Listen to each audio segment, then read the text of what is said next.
We are ready to begin the moot. We were only waiting for your return, once and future king. You were strong enough to walk the king's thread, and you conquered it. What is your will, my king? What decision have you made regarding the giants? Glory be to you, once and future king. Fame and honor to you for all time. Thanks to you, Camelot will fall, and with it, the dead laws and the suppression of the Dalrida tribes. Thank you, my king, for your intervention. I, the voice of the Dalrida tribes, accept your decision with humility and gratitude.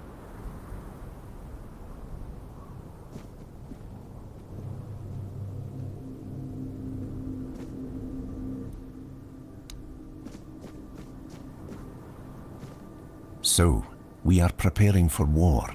It's not the solution I would have supported had the moot taken place under normal circumstances. But seeing the state we are in, I don't have much choice. Besides, it would be a shame to waste such an opportunity. The Ulfr tribe would never forgive me if I held the Dalrita back from open war with Camelot, especially with the giants at our side.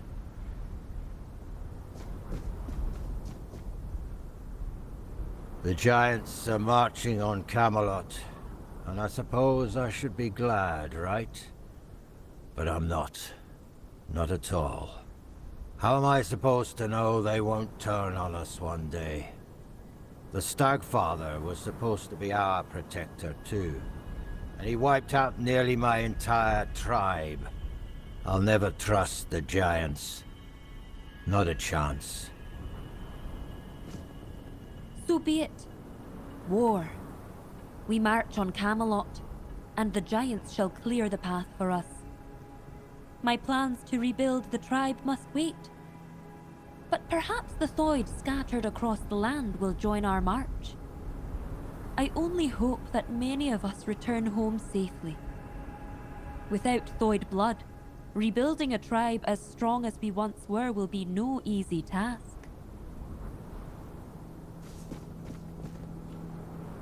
The king's decision pleases me greatly.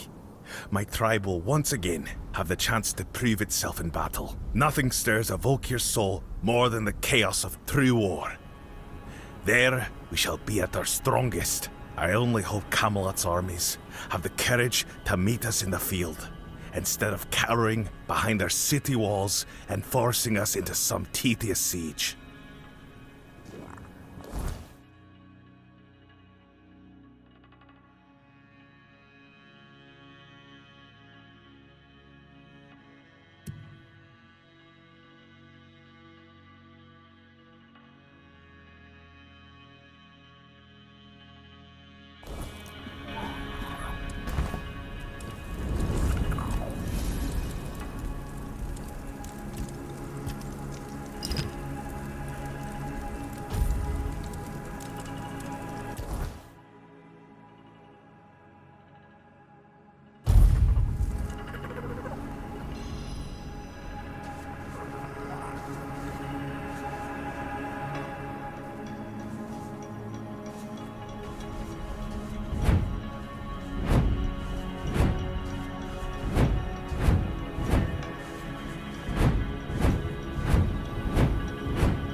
So, you finally made it.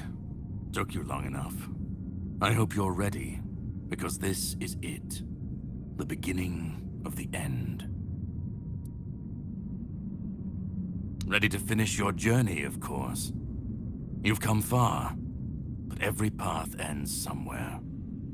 Yours ends here, in the heart of it all. Philosophically, not you specifically, but someone like you. Literally. Yes, and I was getting quite bored with the wait. This is the Charred Conclave, a graveyard for druids, burned alive as scapegoats for the Red Death. It's a reminder of what happens when people fear what they don't understand.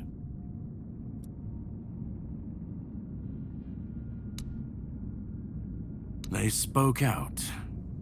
They should have stayed silent, kept their herbs and potions, but they didn't.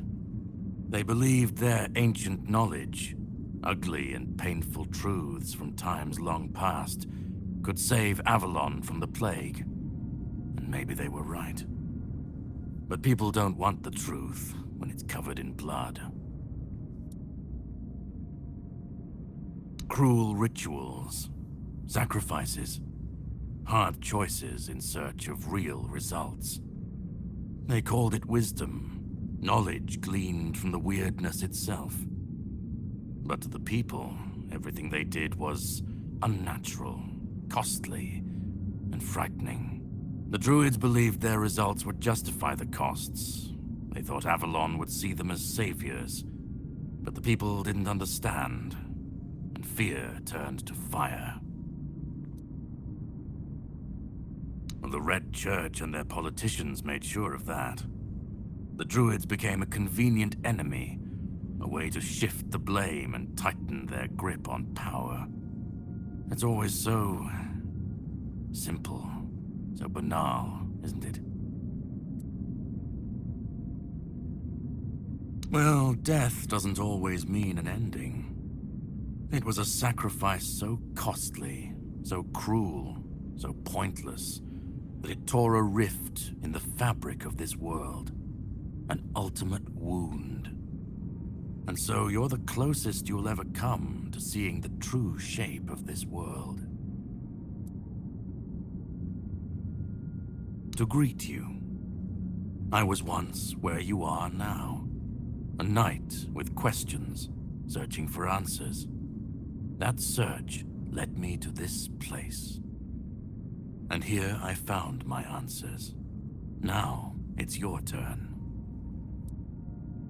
Well, first, you're going to meet my former employer. We don't see eye to eye anymore, but we both realize that our collaboration yields results, as shown by you being here.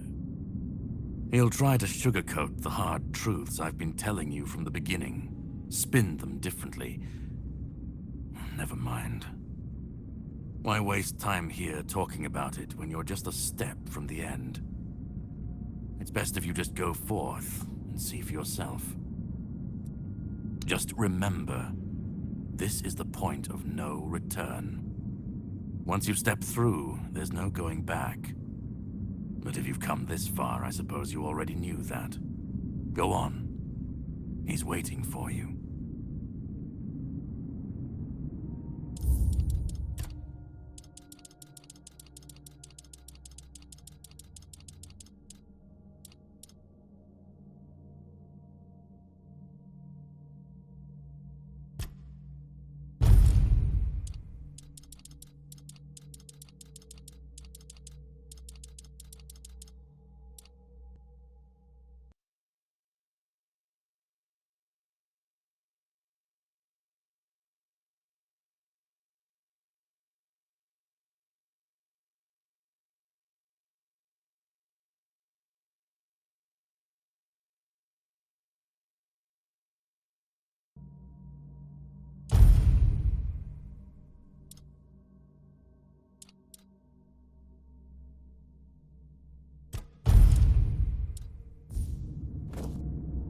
Go on.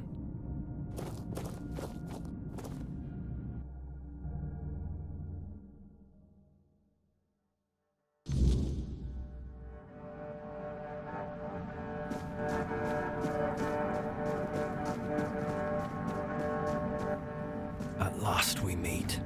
I've heard much about you. Your choices, your determination. Caradoc isn't easily impressed, but he was impressed with you. Few dare to seek the truth buried in Avalon's shadows. Fewer still make it this far. I was the first. Caradoc followed when my brethren burned and the tear opened. And now, here you are. A truly rare and joyful occasion. Oh, forgive my lack of manners. I am Orin, the last apprentice of Merlin, and the last archdruid of Avalon. I've carried the weight of this land's secrets longer than I care to admit. But names mean little. What matters is the task before us. What lingers here, it's older than Avalon. Older than anything we know. What you see is the beginning of weirdness itself. Its purest form, raw potential, unshaped by anything but its lack of boundaries and limits. Beautiful, isn't it? Oh, precisely the opposite of what Caradoc wants. I want you to help me resurrect King Arthur. Properly this time. Ridiculous, I know. But yes, that's what it boils down to. At some point, we stopped seeing eye to eye and chose different paths. Ultimately, though, both our paths led to you. Yes, please let me explain. By the end of his life, Arthur became obsessed with his legacy. He left mementos, artifacts that embodied the virtues he wanted Avalon to preserve. Excalibur, a symbol of loyalty and sacrifice. The crown of Pendragon, a beacon of courage and resilience. The shield of Palamedes, wisdom and independence. But Merlin and the others didn't believe that would be enough. The memory of war and the fragility of peace was still too fresh. So they acted. When the king died, his soul wasn't allowed to move on. It was shattered, bound to those artifacts. A clever solution, but ultimately flawed. They feared losing what Arthur represented more than losing Arthur himself. They thought the king's essence would endure if bound to his relics. You can't pick and choose with a soul, but that's exactly what Merlin did. He focused on 3 parts of Arthur: his strength, wisdom, and courage. He left out 2 pieces. One, tainted by the Four Dwellers' magic, was deemed too dangerous. The other was his humanity, the most fragile part. Merlin thought compassion and doubt were weaknesses, unfit for a king. Without them, Arthur became hollow. A king with power, but no heart. That way, Avalon's greatest failure was born. I tried, and I found his humanity. It's here, bound, kept safe. But the Four Dwellers' aspects was left to drift, untethered between worlds. Finding it needed more than magic. It needed someone like you. The horrors you endured on that island gave you something no one else has. You can move through the weirdness, touch it, and return whole. That's why you found the king's soul, bound it to yourself, and came back.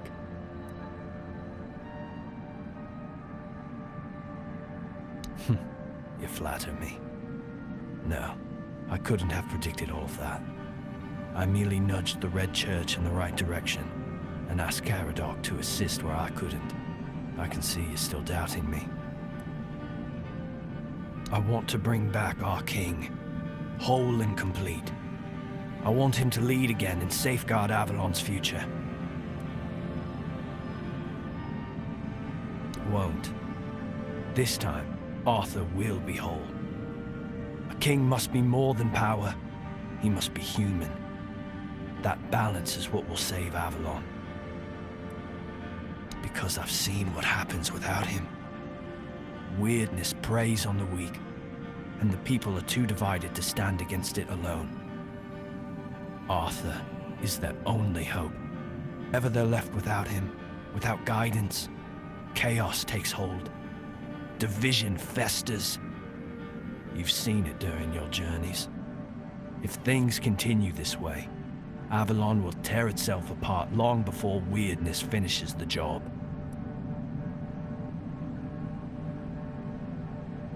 They will follow him.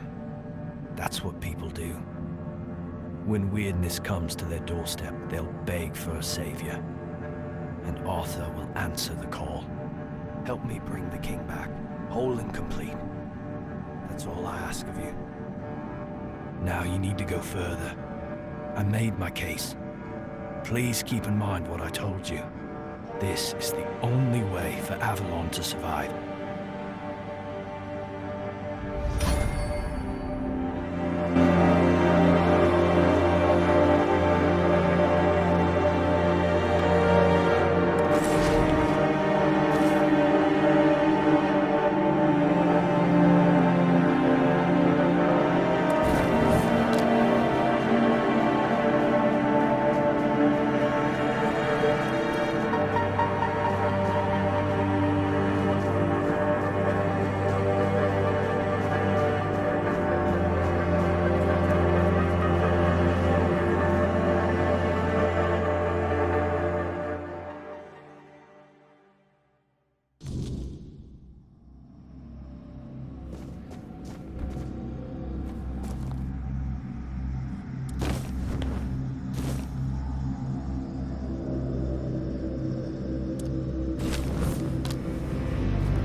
I was there when it all began, when Arthur first set foot on Avalon. I was a knight in his army.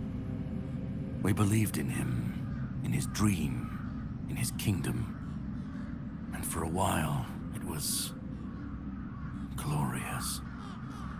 Every battle felt like a step closer to peace. Every sacrifice justified by the dream we shared. But then came the cost. The war crimes, the impossible decisions, the massacres, slaughters, and irrational cruelty. We turned from knights into butchers, all because his dream demanded it of us. At first I told myself it was necessary, that it was the price of building something great. But the longer it went on, the harder it was to believe. That's when I realized Arthur wasn't a god, a savior, or a king. He was just another man, no different from the rest of us. And no man should have the power to demand such sacrifices.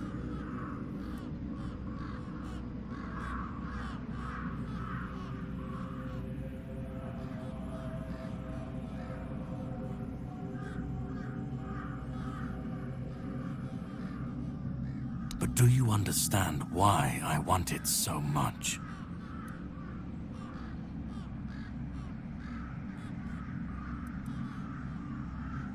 I'd like to believe that after 600 years I've moved past pettiness. You need to understand that people thought, and still think, that he was more than human. But he wasn't. He made mistakes, just like any man. And the cost of those mistakes was always paid for by others. I've seen what happens when people cling to kings and myths. They wait, they follow, they waste their lives on promises that never meant anything. But that's not my problem. I'm not here to fix Avalon or to free anyone. What comes after doesn't matter.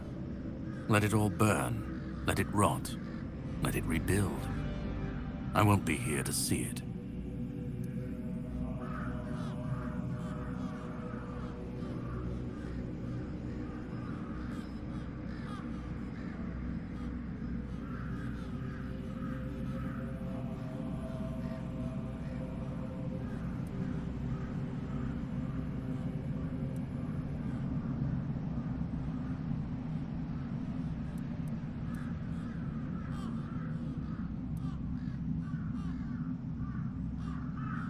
Call it chaos, call it freedom, I don't care.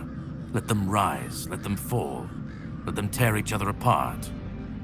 I just want to watch it all come down, to see the last lie collapse under its own weight. What comes after, that's for the ones still standing to figure out. Arthur's the only myth that still holds weight, and when he's gone, the rest will rot with him. A puppet king, another empty throne, none of it will last. Maybe they'll keep pretending for a while, maybe they won't.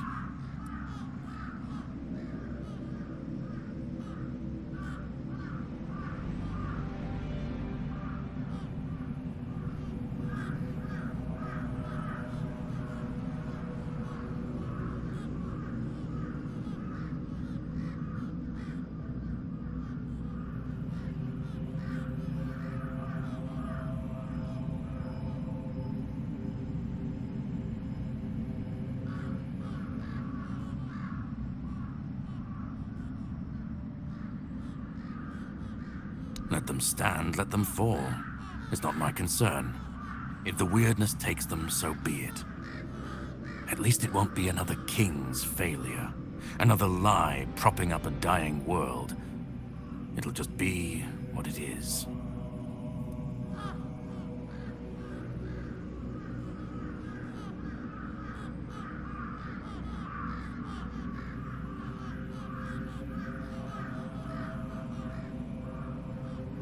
Then let it. If this world can't stand without a dead king propping it up, maybe it deserves to fall. I've lived longer than any man should, seen more than anyone should ever bear. And I've waited centuries for this moment, this chance, to end it all, to end him.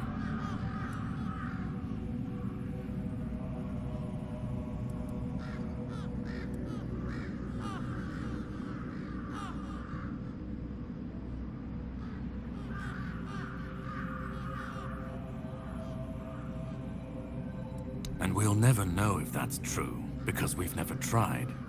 And who ever said that we were meant to survive the weirdness at all? We were fools to tamper with forces we didn't understand. Resurrecting Arthur, infusing him with powers of the weirdness. We didn't just bend the natural laws, we shattered them. Such violations of nature's order cannot go unanswered. The bill comes due. Sooner or later. Always. This cannot be allowed to continue. Listen, it's taken longer than I ever imagined, but now, here we are. You've done what no one else could, what even I couldn't do. You've brought Arthur's soul back together, almost complete, but not quite. And because of you, I can finally finish what I started centuries ago. So, thank you for bringing us to this moment. You're close now. Just one more step. The last fragment of Arthur's soul is waiting for you. Complete what you came here for. And then, we'll meet again. As allies, or as enemies. That's up to you. Go. Find the last piece, and let's end this. Whatever comes next, I'll be ready. I hope you will be too.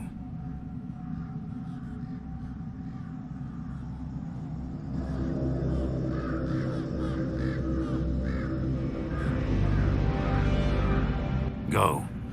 Find the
one who carries what's left of me.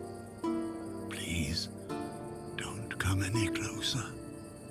Don't force me to think about coming back again. Just let me finally die.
Because I've had enough.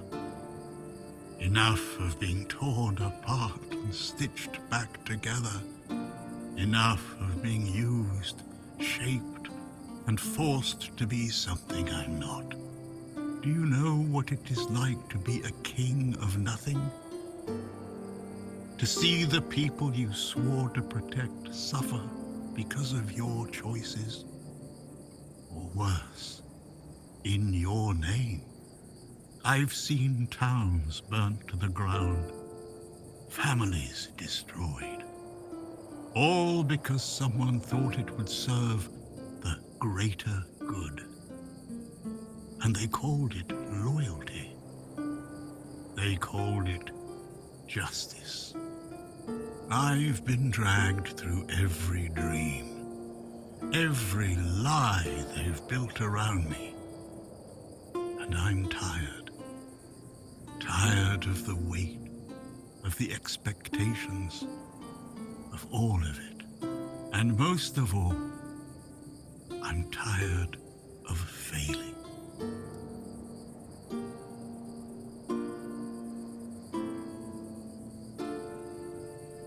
Orin wants a king, not me. He doesn't see the broken man behind the myth. He sees a symbol, a weapon to wield against the weirdness. But symbols aren't people. They're empty. And the more they're used, the more they hollow out the one who carries them. That's all I've ever been to Orin and the Druids. Do you know what it's like to be a weapon? To be forged, sharpened, and thrown at every problem? He thinks ending me will free Avalon. But what then? Without an idea, a light to guide them, they'll stumble, lose their way, and turn on each other.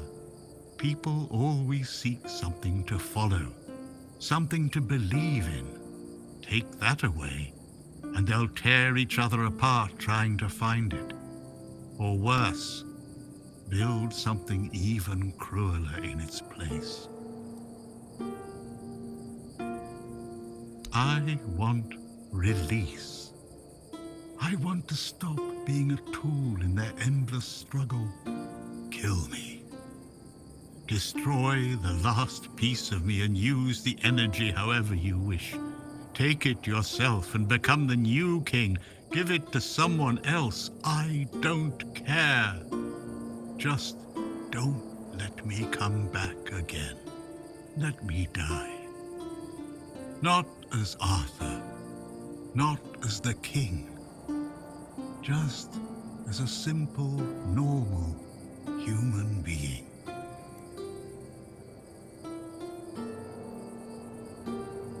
Isn't that what you've been doing all along? Carrying what's left of him? You've already taken up the humanity I was meant to represent. Doesn't that prove Arthur doesn't need me anymore?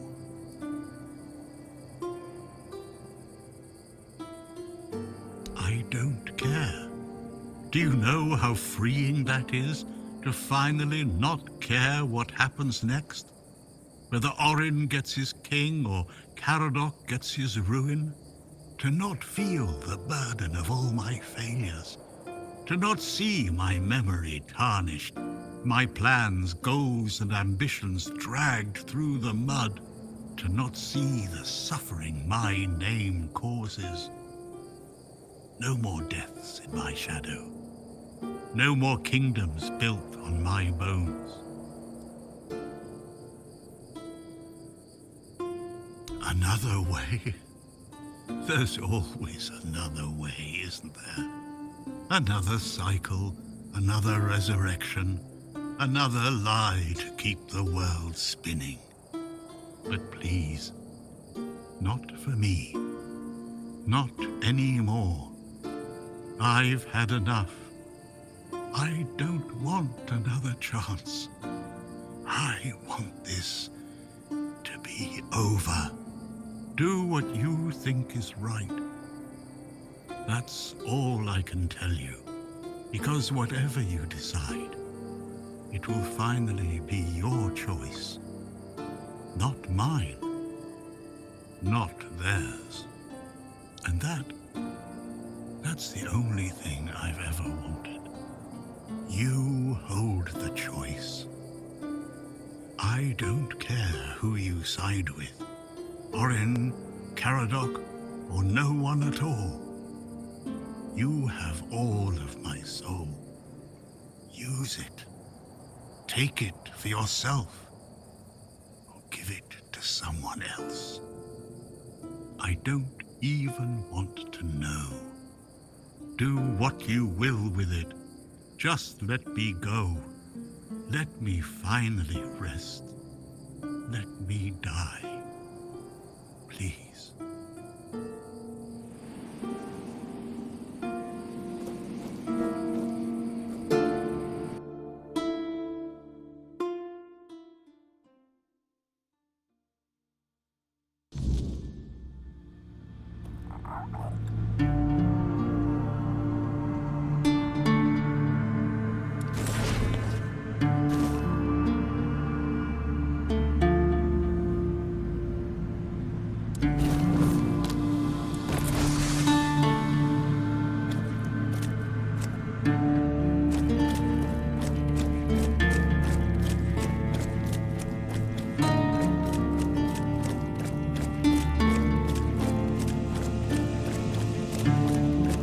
Help me bring the king back, whole and complete.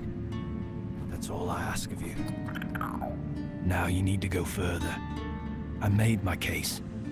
Please keep in mind what I told you. This is the only way for Avalon to survive.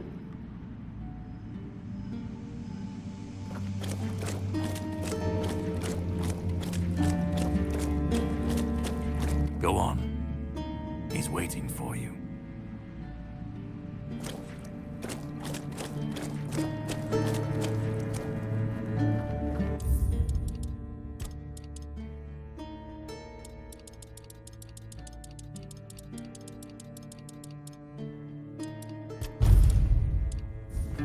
Let me go.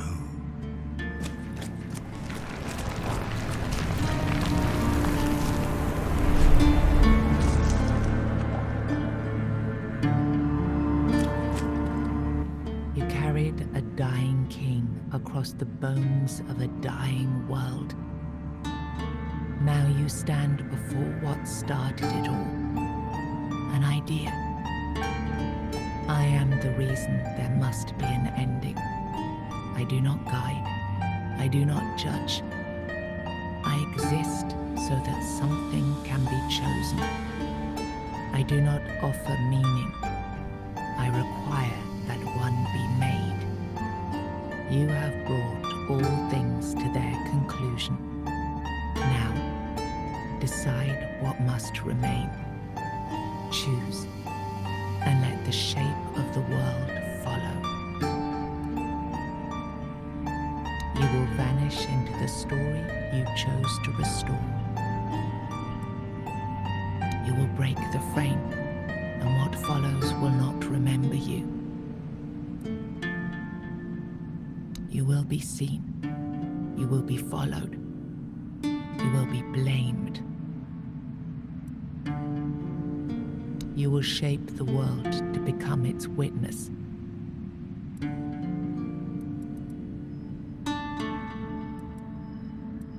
Who do you have in mind?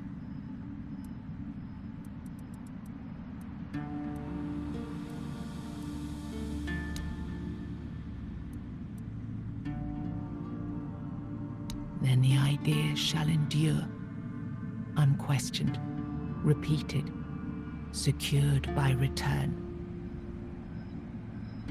I begged you not to do this. I begged you.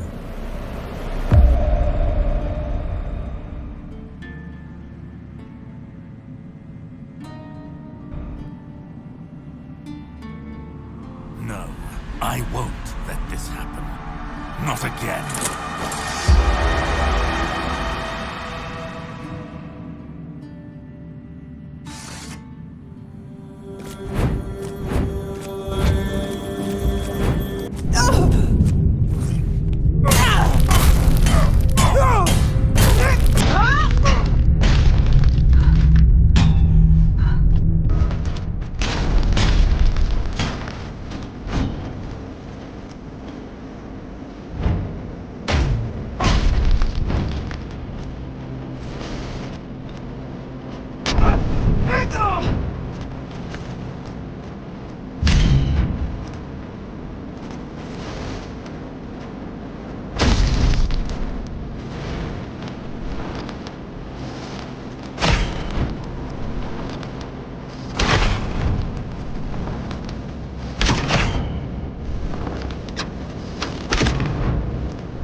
Through your sacrifice, the king returned, entire, unbroken, and ready to reclaim his throne. You held faith that Avalon's fate still turned with him, that one last rising could bring balance to the broken land. Now he rules again, and the world bends to the weight of your choice, for salvation or for ruin. You gave everything to restore the king, and your journey ended with his return. Closing your eyes upon the sight of Arthur's triumph, you felt no regret, only the certainty that your final choice had been the right one. With One Eye and Captain Brandon working side by side, the South found a peace it hadn't known in years. The roads stayed open, the fields were guarded, and the people finally felt safe. No longer bound to Camelot or the Knights of the Round Table, it became a land ruled by its own people on its own terms. The men here stayed in Kuanat, but Yvain failed to rally the minds and hearts needed for his Grail quest. With no clear leaders and rising tension, both Kuanat and Camelot grew fragile, drifting toward division, with no one left to hold the line. You awakened the giants, and with them at their side, the Dal Rita conquered Camelot. As the capital fell, the customs of the tribes spread across Avalon. Not everyone welcomed them, but the change had already taken root. Fergus was named the new Galahad the Loyal. With One Eye and Brendan backed by the Dal Rita of the Forlorn Swords, he saw that the South's alliance was strong enough to stand on its own. He urged Camelot to leave the South in peace and turned his attention to securing the rest of Avalon. The captain led the South to independence, breaking all ties with Camelot. Under his rule, the Horns of the South flourished. Merchants, pilgrims, and adventurers returned to the roads, and prosperity once again reached the far corners of the land. One Eye ruled the South, with the Horns of the South at his side. Over time, the Dal Rita of the Fallen Swords rallied to his banner, forging a unified force. With the South secured, he stood in a strong position to launch future conquests across Avalon. Nianta left Kuanat with Yvain, and her fate remained unknown. Yet among the people she once served, tales of her devotion and courage endured, and her name was remembered with respect. Maggot chose to remain in Kuanat, and the people stayed with him. Over time, they grew to trust him and often sought his wisdom. In time, he took on an apprentice, planting the first seeds of a new druidic tradition. Hefre left Kuanat alongside Yvain, despite concerns about his age. His fate remained unknown, but the people admired him for finding purpose at the end of his life and spoke of him with lasting respect. Fabius and Neil disappeared from the Red Church's reach, but their life together soon unraveled. With no child and no cause to unite them, they parted ways, and Fabius faded into obscurity. Ailey turned to the merchants for support, and for a time the hospital prospered. But when they began charging patients for care, she walked away and opened her own small practice, refusing to serve profit over healing. With Frail as their new matron, the Volca pulled even further away from the Dal Rita. Hidden among the snowy peaks, they focused on rebuilding their tribe and strengthening their numbers. The berserkers they had once been famed for became fewer and fewer, until all that was left was a fading name, half remembered and half feared. Ingrid turned away from the eternal sleep, choosing life over dreams. In time, she began to rebuild the Thoid among the living, planting the first seeds of a new future for her scattered people. Under Stronar's leadership, the Ulfra found new strength. He rebuilt the tribe and reunited them with the rest of the Dal Rita, restoring their place among the tribes of the Forlorn Swords. With the Stagfather slain and the old bonds broken, Balaam led the Svine towards a new path. He opened the tribe to the other clans of the Dal Rita and guided them to settle in the Mather mines. You accepted the mycelium's offer and let the spores consume Sagramor's body. Now the kingdom lies under fungal control, its people connected, obedient, and slowly fading into the roots that feed the spores. You and Elisa built a quiet life together by the sea. Far from Avalon's struggles, you lived in peace, and for once no legend was written, only days shared in contentment. When your unfaithfulness came to light, Elisa left with a broken heart. In time, her craft and style gained recognition, and she built an independent life, known for her work across Avalon. After your betrayal, Bior left without a word.